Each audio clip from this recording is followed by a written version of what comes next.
Hi guys, ఈరోజు special ఎందుకు అంటే ఈరోజు మా హస్బెండ్ ఆనియన్ పకోడీ చేస్తున్నారు అనమాట. సో ఈరోజు ఎందుకో కోరిక కలిగింది ఆయనకు ఆనియన్ పకోడీ తినాలని. సో ఐటమ్స్ అన్నీ మీకు తెలిసిందే, కారం ఉప్పు అవన్నీ. సో అవన్నీ మిక్స్ చేసుకోవాలన్నమాట. సో చూడండి ఎంత బాగా మిక్స్ చేస్తున్నారో. సో ఆయన కుకింగ్ అంటే ఒక ప్యాషన్ అనమాట. ఆయన ఎవరిని రానివ్వరు, ఆయన ఒకరే చేసుకుంటారు. సో ఇలా మిక్స్ చేసుకోవాలన్నమాట, కొంచెం పల్చగా. సో అలాంటి మధ్యలో మధ్యలో టేస్ట్ కూడా చేసుకుంటున్నారు, ఎందుకంటే సాల్ట్ తక్కువ ఉందా ఏంటా అని.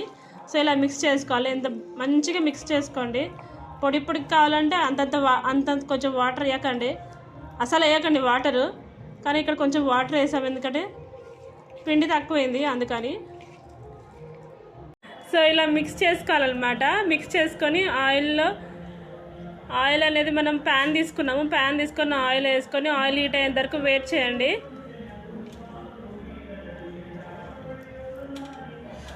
అప్పుడప్పుడు ఇలా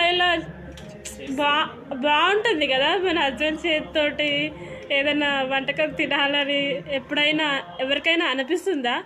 అనిపిస్తే కామెంట్ చేయండి నాకు కామెంట్ బాక్స్లో.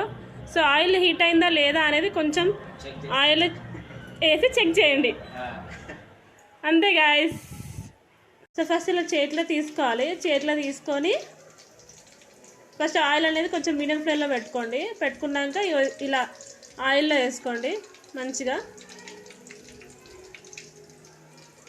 దగ్గర నుంచి చూద్దాము, ఇంకా క్లియర్ కనిపిస్తుంది.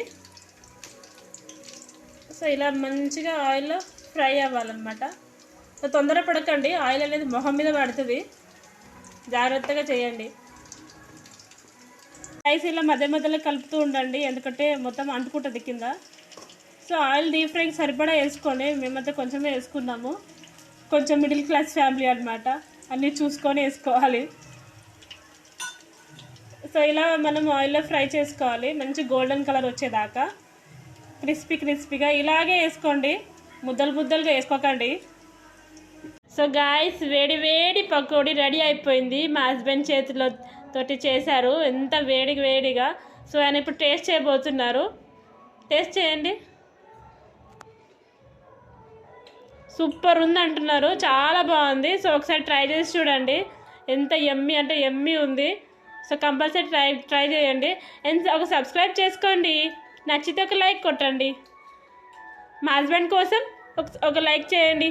Thank you for watching.